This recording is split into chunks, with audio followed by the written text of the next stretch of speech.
Start. अध्यक्ष महोदय, पैसा देकर लोगों को जासूस बनाया जा रहा है।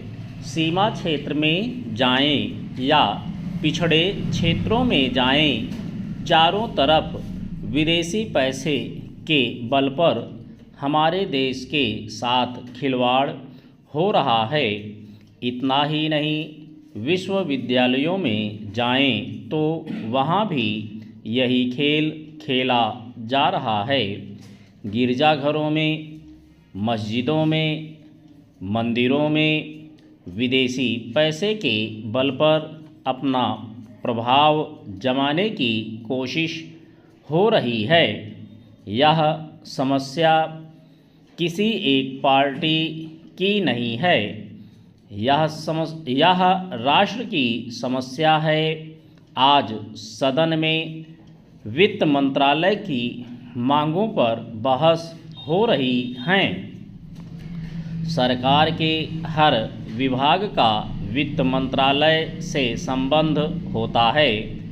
देश में जो प्रगति हुई है और हो रही है, उसकी काफ़ी चर्चा हुई है। जो प्रगति हुई है वह चारों ओर दिखाई पड़ रही है।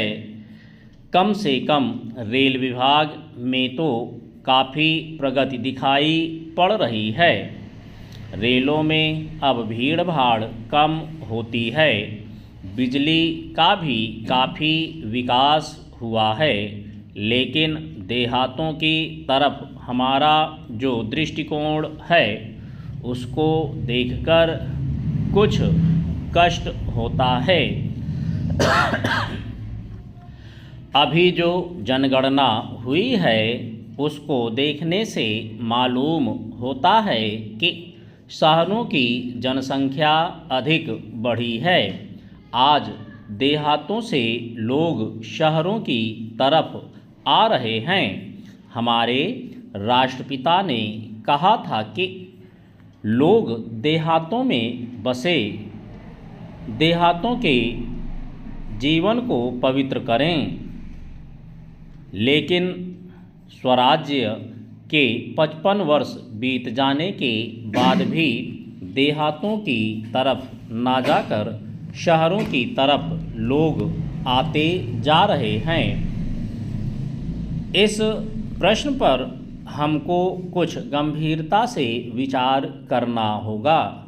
अगर देहातों में लोगों को सुख सुविधाएं मिलती जो आज शहरों में प्राप्त हैं, तो लोग देहातों से शहरों की तरफ ना दौड़ते, बल्कि शहरों से देहातों की तरफ जाते।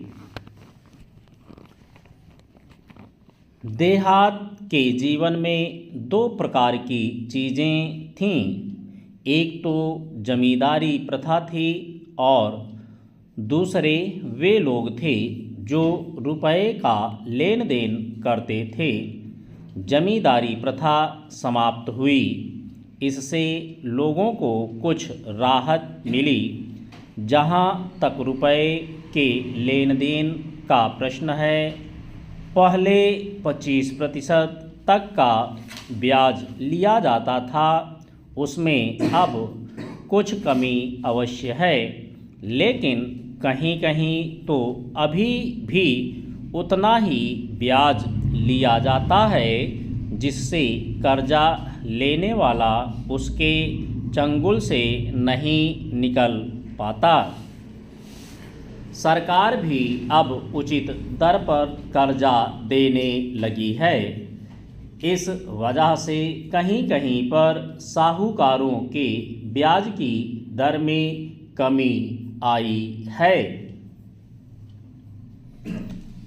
अध्यक्ष महोदय,